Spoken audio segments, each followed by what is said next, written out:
Welcome to the Women in Cybersecurity Critical Infrastructure Affiliate and our panel discussion of the global threat to critical infrastructure. I'm Sarah Woods, the moderator and president of Venture Potential.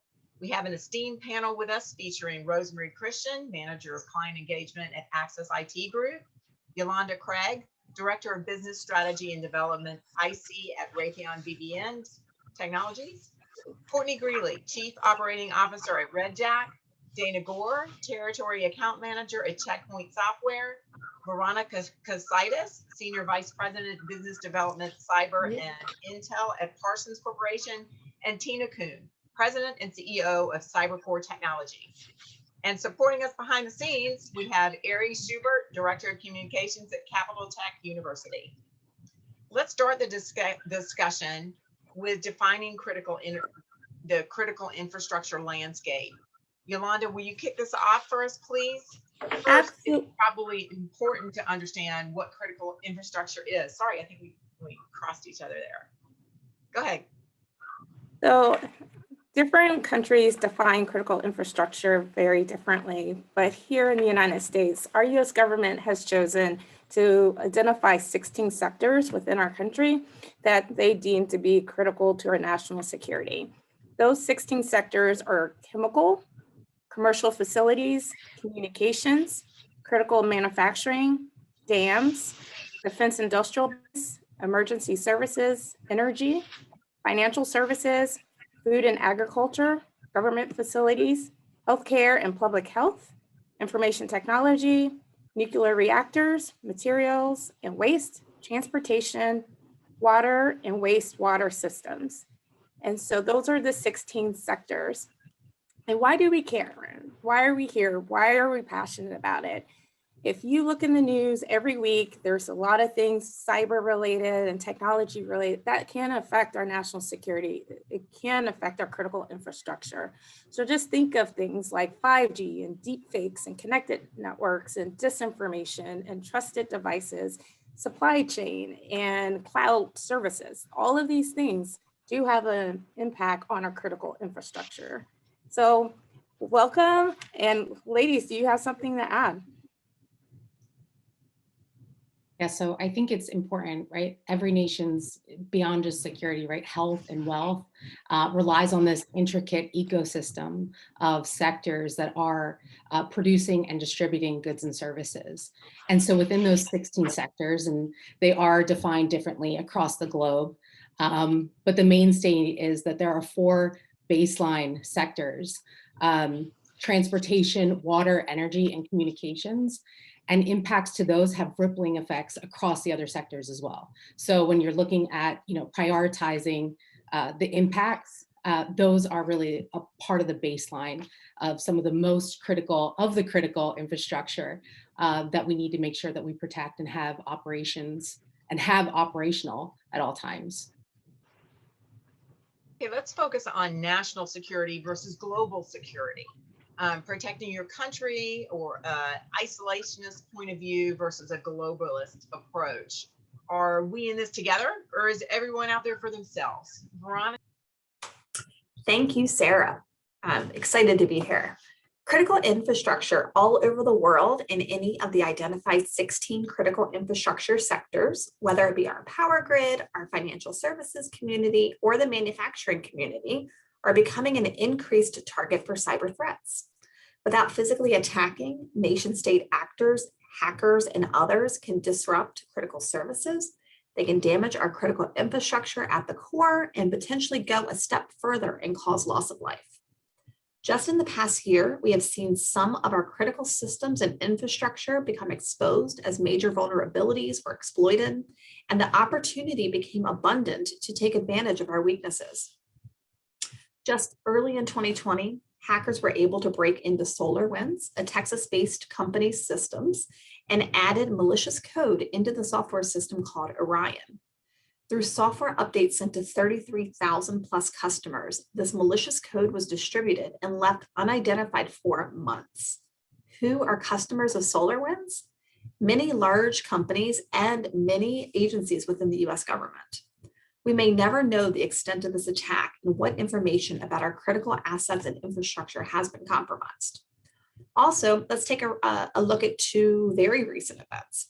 In February, a major snowstorm hit Texas, knocking out power and water for millions of Texans, exposing the vulnerabilities to critical infrastructure when it comes to Mother Nature and climate resiliency. Also in February, we saw a hacker get in the systems of a water treatment facility in Oldsmar, Florida. They attempted to raise the level of sodium hydroxide in the city's water supply to levels that could potentially cause death. That's scary. In this attack, the hacker was more interested in impacting people, basically poisoning them, than in collecting malicious information. Really, these are just a few examples. I could go on and on.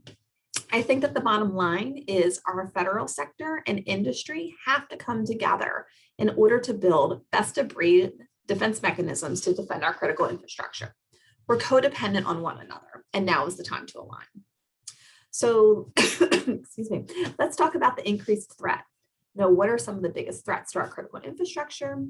Let me just highlight a few, and then I'm going to give my peers an opportunity to dive right in. Besides the obvious things like extreme weather exposure, let's talk about IoT. We live in a world where everyone and everything is connected. We've got smartphones, we've got smart cities, we've got smart TVs. With COVID-19, we've seen everyone leave the office very quickly and move to a work from home environment, which means connecting from the outside in to companies' servers, critical assets, and networks. As our connectivity and touch points expand, so do our risks and exposure for vulnerability. The attack surface and entry point into our critical infrastructure for hackers is just extremely expanded. Think about it this way. Many of our customer systems and assets are moving from manual control into automated command and control, thus connecting them through the internet and automated systems, Everything is connected. Everything is vulnerable. Another major threat is our aging critical infrastructure. As our critical infrastructure ages and systems become outdated, there's a potential for not only the failure of critical infrastructures, but again, the exposure of vulnerabilities to hacktivist and nation state actors. Modernizing our critical infrastructure is expensive. And when a lot of our infrastructure was built many years ago, it was not built with the cyber threat of 2021 in mind. Ladies, does anybody have anything they'd like to add? I could keep talking for days. Yeah, Veronica, I just actually wanted to add to that. You had a lot of good points when you were talking about, the physical security and the malicious code and the threats that we think of every day as being malicious to our environment. But we also have to think of these challenges in creating a cohesive critical infrastructure plan, like the lack of communication that we currently have and collaboration that we have. So increasing the communication between the local levels, the national levels, and then even trying to get it to where we can talk to each other globally and share information globally and get onto a more comprehensive plan together. I think that actually is a part of the problem as well. And when we talk about that national security versus global security, and should you just protect your own country, I guess there's a little piece of it that wants self-preservation, but I think overall, in the long run, we actually would do better working together. Thank you. Now that we define the threats, let's talk about what makes a good defensive plan. For defining defense, I'm going to turn to Tina and Rosemary to take the lead on that. Sure. Thanks, Sarah. I'll take the lead. To define defense, we should really start with acknowledging that it's not just a perimeter problem. We have to address how threats can already be in an organization. Therefore, we should be talking or taking a zero trust approach, talking about zero trust. We shouldn't trust anything inside the perimeter right now. At this point, the threats can be inside. Zero trust is a security model. If people don't know, it's a set of systems, design principles that contribute to the transition from implicit trust to explicit verification and strong identity and access management. And I think that's what we're trying to build within our organizations now, having this kind of defensive plan that the threats might already be inside. I'd like to pass it over to Tina. Would you like to add anything in terms of building a great defensive plan? Yeah, so zero trust is absolutely the standard going forward for all cybersecurity. But once you know what you have in your system, you have to have a response plan on what you're going to do with it. And so you need to have your strategies in place, what you're going to do, how you're going to clean it up. And then another part of that is the threat hunting. As Rosemary said, you can already have malware and threats within your network. And there needs to be proactive hunting within your network of things that may be there. So listening to podcasts or reading magazines that are telling you what threats are coming out, and then looking for them in your network. Right.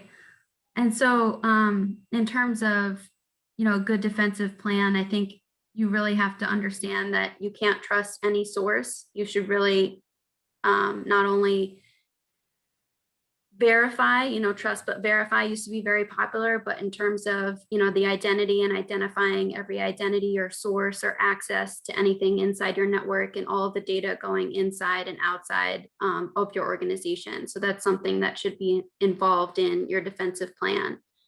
So in terms of, trusted sources, did you have anything to add, Tina, from that point of view? Yeah, I'd like to talk a little bit about supply chain. Our IT supply chain is global and it's complex. There are hardware components that are pulled together from around the world for all of our equipment that we use. The SolarWinds that Rosemary talked about, that was a software supply chain. So that was coming in through software updates, which is a trusted, it was a trusted update of your system, a trusted source. And that's why it was so successful, was because we're not having that zero trust, most companies and government, and everything that touches your system needs to be looked at in a critical manner. So let's talk about the hardware supply chain, because not a lot has been said about it or talked about it, but there's all sorts of malware and counterfeit that comes into governments. A few years ago, about 30% of Cisco equipment, which is a lot of them are routers or servers, which are, once you have malware on a router or server, they have the keys to the keypad. 30% of the equipment that people thought were Cisco was actually counterfeit equipment. And a lot of it came in with malware pre-installed on the system. And Cisco now has a whole team to try and eradicate that counterfeit. But as long as people are looking at IT equipment as, you buy the lowest cost possible, you're still going to get a lot of counterfeit and get untrusted hardware onto your system. I mean, even something simple as power cords. Right now, there's ability to put malware on and exfil data out through power cords. So you don't even have to have your piece of equipment on a network in order to get the data exfilled out. So pretty scary. And I think we all need to look at that zero trust and look at it not only from software, but hardware as well. Thank you, Tina and Rosemary, for setting the stage on defense. Let's turn the conversation to resilience. I'm going to throw the ball to Courtney and Dana. How would you explain the difference between cybersecurity and cyber resiliency? Yeah, I'll take the lead on that, Sarah. Thanks. I think that it can be a tricky question, right? So they're so intertwined with each other that it can be hard to separate one from another. But when I think about cybersecurity, I think more about like the policing of the bad guys. We're doing everything that we can to stop them from coming in and using the tools and processes that we can so that we don't get attacked. But as we all know, it's not a matter of if, it's a matter of when. So when we do get attacked, that's when the cyber resiliency steps in, and we actually need to have like a plan of how are we going to respond? How are we going to lessen the damage that's being done? And what is our plan for continuing business? Courtney, do you want to take us through explaining why a cyber resilience strategy is imperative for securing our critical infrastructure and what the pillars are for that framework? Right. Yeah. So just like Dana said, right, both having a cybersecurity strategy and a cyber resilience strategy, they're complementary. Both are protecting against cyber attacks.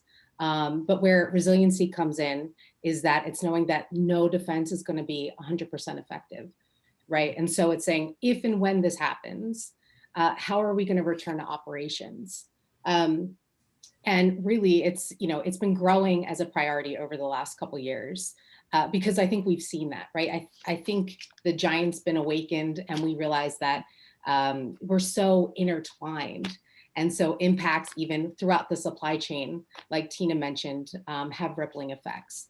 And so again, it's not if, it's when things happen. How do you prepare? And I really liked there's a definition by the National Infrastructure Advisory Council. So infrastructure resilience is the ability to reduce the magnitude and/or duration of disruptive events. The effectiveness of a resilient infrastructure or enterprise depends upon its ability to anticipate, absorb, adapt to, and rapidly recover from a potentially disruptive event. And so when we think about that, there are some pillars in place, and you're going to see a bit of overlap with cybersecurity as well, right? And there's a number of organizations out there that are doing a fantastic job, I think, of educating everyone on what the differences are and why cyber resiliency strategies, getting those in place, are so important. But one in particular that I think, at least here in the US, that we're really familiar with, and I know that other international strategies have been built upon it as well, is the Nist Framework. Right. And so that is a couple key pillars there, right? Identify. You have to know what's on your network. And that's going to be applicable to cybersecurity strategies as well. But you can't defend against something if you don't know where it is. So making sure that you know your assets, you know your critical mission systems, having protective measures in place, right? The protect piece, and ensuring that those first line of defenses are not only just in place, but that they're tested and that they're detecting the right things, and having strong security monitoring in place. And then there's the response piece, right? That end-to-end incident response, making sure that you can keep business running as usual. And then recovery, right? If things are taken down, not only how do you recover, but how quickly can you get back to operations, and having those metrics in place to understand which systems have to come back up at what points in time. So those are just a couple of the key, framework when you're thinking about resiliency and trying to build out a plan, because no one plan is going to be applicable across every organization. So listening to that, is there an optimal set of resiliency measures? Right. So again, when you're looking at resiliency, especially as we're talking about the critical infrastructure, we went through at least, how they're defined in the US with the 16 sectors, and then also the subset of those that are even more critical. They're all going to have different complexities. And so there is no one size fits all. But overall, again, that summary and that key takeaway is that you have to know what is a part of that ecosystem of critical systems and assets. And as Veronica mentioned earlier, that whole landscape is expanding, right? We have different, with IoT, there are just different points that the traditional, tracking computers isn't enough anymore. So again, if you're going to know your assets and know your systems, and then make sure that, again, just like with cybersecurity, there's anyone that's worked in a SOC has been inundated with alerts, right? And the reality is there's just not enough resources to respond to everything. So how do you mitigate that? There's a prioritization that takes place, and that same thing has to happen when you're building out a resiliency plan. You have to know where everything is, and then you have to classify those based on criticality of mission systems. And then from there, again, as Tina said, knowing the supply chain. The really great thing is that as technologies evolved, as innovation, we're seeing this whole new fourth industrial revolution. We're becoming more and more interconnected. which has been wonderful, I think, especially for consumers around the world, but it does open up for additional vulnerabilities, right? And so, you know, understanding your third parties and making sure there's collaboration there and communicating. One of the key points that I wanted to touch on too is that as we talk about collaboration across the globe, you know, having trusted vendors, right? Having vendors be very honest and open about vulnerabilities. One of the great examples was what FireEye did, right? Right away, they came out and they communicated that. And there were certainly risks and, you know, legal, economic risks involved there, but they understood the impacts. So we need to see more of that, being very open about vulnerabilities. And then knowing your supply chain and then practicing good hygiene. So segmenting your network, you know, which is really important so that you can isolate and contain once that threat is inside. Keeping systems up to date, and then protecting privileges or adopting zero trust. And then the fourth is, you know, planning that recovery. So again, once you've identified your mission critical systems and you've said, okay, these are in this order, I need these, you know, to come back up, you know, making sure that that plan is in place of how that's going to happen, and then communicating that out is really important. Because as we all know, our environments are changing all the time. Networks are changing as new tools are put in place, as the supply chain grows. So that's something that has to happen, that recovery plan, multiple times a year should at least be looked at. And then the testing part, right? Just like with cybersecurity side, on the resiliency side as well, having tabletop exercises to be able to perfect your organization, your nation's response to, you know, response to a disaster. And so when you do that too, again, just like networks change, roles change, people change, it's going to clarify how everyone's contributing to that overall message. And then just like with anything that you practice, you're going to find gaps every time, right? So practice really does make perfect. And again, it's a lot to take in, but when you focus on the, you can, you know, take it apart piece by piece and prioritize it based on the most critical systems on your network. That was a lot. Sorry, Sarah. That's okay. Thanks, Courtney. Thank you, Dana. We have just a couple more minutes left, and I want to open up the floor to all of you and have a couple of general questions.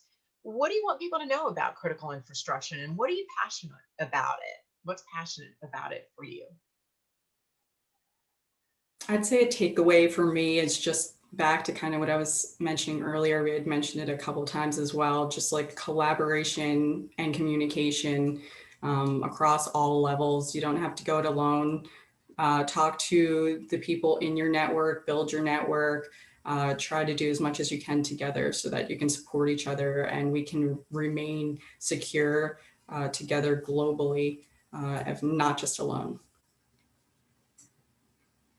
So I'd like to say, you know, it's a really high cost of a data breach with critical infrastructure. You know, it can be loss of life.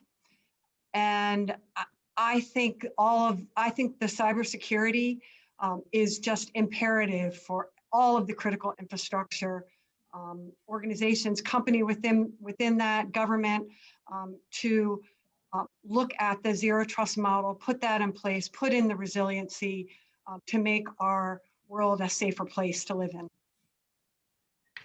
I was going to say, you know, just kind of referencing back to what I spoke about before at IoT and the importance that everything today is connected to the internet. At some point in time, all of our critical infrastructure was not connected to the internet. And now at this day and age where everything is connected and everyone is connected, it is just more important than ever to embed our cybersecurity and resiliency and, you know, constantly doing that vulnerability analysis and assessment of our critical infrastructure. And Tina, I made a great point, because we're talking loss of life. When you're talking systems like the power grid and you're talking things like water filtration systems and plants, I mean, you're truly talking about things that impact human life. And it's so important that we all as a nation and as a world are just focused on critical infrastructure and keeping our critical infrastructure safe. I think on final points, right? No one organization, no one sector, no one nation can do it by themselves. And so building strong defenses and resiliency is really a responsibility of everybody. And to be able to collaborate and build out a framework. And what I love that WiCyS has done is just like this event, right? WiCyS around the globe, so that we can all share that information and collectively, at this level, the organization has women at every level in organizations and in cybersecurity across the globe, and we're sharing information real time and then influencing our organizations to also adopt collaborative measures and then influencing policies at our national levels to be able to collaborate. Because at the pace, at the rate of technology and where it's going, and again with the whole fourth industrial revolution, that comes with a lot of great and exciting opportunities, but with opportunity always comes vulnerabilities. And so having that strong network is really important, and communication, like Dana said. So I think collectively thanking WiCyS for what they're doing to work through that mission at our level. And as we're growing and adding additional affiliates, we're really seeing the return on investment there in time and sharing of resources. So I'd like to add that there's so much work to do. There's a job for everybody. So you don't have to feel like I have to know everything about everything in cyber or critical infrastructure. There's just so much need out there to use like every talent that you possibly could have. And so plenty of work with a great mission. And so that's what makes me passionate about speaking to other people about it. And that's probably a great way to wrap this up. So I'm going to close out by saying thank you for everybody who tuned in and listened to us. We could keep talking for hours because we love this topic. We're here to support each of you in your journey in critical infrastructure. So reach out to us, ask us questions, get involved in our meetings. You can reach us at CAPTECHU.org, captech.org. Thank you so much.